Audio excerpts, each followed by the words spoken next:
बोलिए पूज्य गुरुदेव भगवान की जय। सत्य सनातन धर्म की जय। उमापति महादेव की जय। बड़ा भाग मानुष तन पावा, सुर दुर्लभ सब ग्रंथ गावा। साधन धाम मोक्ष करी द्वारा, पाए न तेहि परलोक सवारा। सोई परत्र दुख पावही, सिर धुनि धुनि पछताए। कालव करव ईश्वरे, मिथ्या दोष लगाए। सज्जनों, बाबा हमारे कहते हैं कि बड़ा भाग मानुष तन पावा। ये बड़ा भाग से ये मनुष्य का योनि मिला है। सुर दुर्लभ यानी ये देवताओं को मनुष्य का शरीर भी दुर्लभ है। ये हमारे तुलसी बाबा रामचरितमानस में लिखते हैं कि बड़ा भाग से मनुष्य का तन मिला है। जो देवताओं भी ललाहित रहते हैं ये मनुष्य का तन पाने के लिए। साधन धाम मोक्ष करी द्वारा, ये मोक्ष का द्वार तक पहुँचने का, ये मुक्ति का रास्ता ही इस मनुष्य का शरीर एक साधन मिला है। वह ईश्वर को प्राप्त कर लेने के लिए ये मनुष्य का शरीर, ये उत्तम तन मिला है। पाए न तेहि परलोक सवारा, ये परलोक को संवारने का ये मौका मिला है मनुष्य का तन। सोई परत्र दुख पावही, सिर धुनि धुनि पछताए। कहते हैं कि हे प्राणी, हे मनुष्य, ये मनुष्य शरीर रहते हुए उस ईश्वर को प्राप्त कर लीजिए। अपने अंशी को, अपने परम पिता को प्राप्त कर लीजिए। और नहीं तो सोई परत्र यानी फिर दूसरा योनि में, यानी 84 योनि में फिर भटकना पड़ेगा। सिर धुनि धुनि पछताए। अगर फिर कुत्ता बिलाई हाथी घोड़ा बैल बकरी गधा में अगर जन्म ले लेंगे तो फिर पछताने, सिर धुनि धुनि पछताओ यानी पछताने के सिवा कुछ भी नहीं मिलेगा। ये तुलसी दास ये बाबा हमारे कहते हैं कि हे मनुष्य, हे प्राणी, ये बड़ा नर तन, उत्तम तन मिला है। यह तन रहते हुए वह ईश्वर को पाले। कालव करव ईश्वरे, मिथ्या दोष लगाए। तो फिर हम काल को दोष लगाएंगे, ईश्वर को दोष लगाएंगे। ये मिथ्या यानी झूठा आरोप हम ईश्वर को देंगे।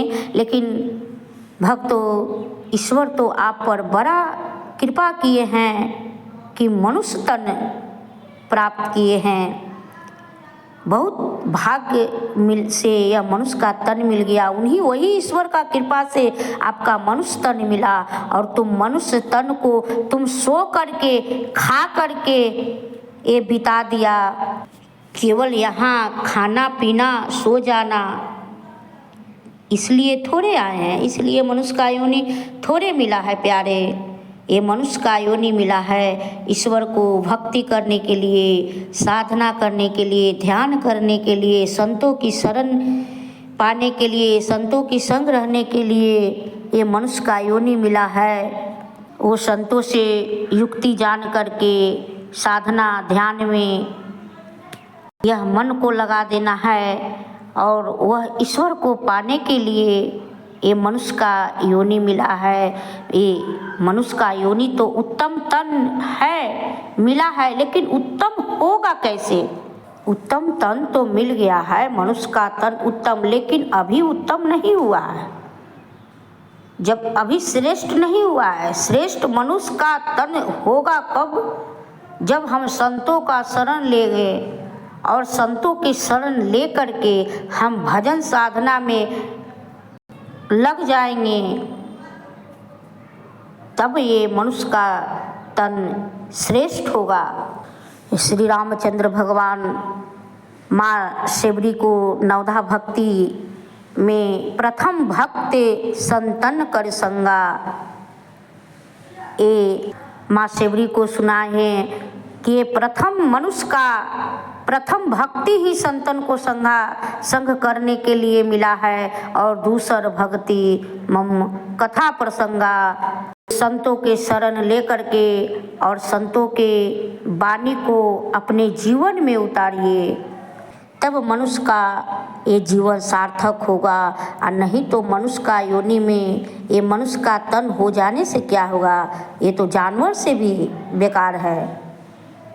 क्यों? जब तक हमको नहीं समझ में आएगा कि हम श्रेष्ठ है, मनुष्य का ये तन श्रेष्ठ कैसे होता है, तब तक हम अज्ञानता में हर एक तरह का गलती, हर एक तरह का कर्म करते रहेंगे, क्योंकि समझ ही नहीं है, क्योंकि संतों के शरण लिए ही नहीं, तो हमको समझ कहाँ से आएगा प्यारे।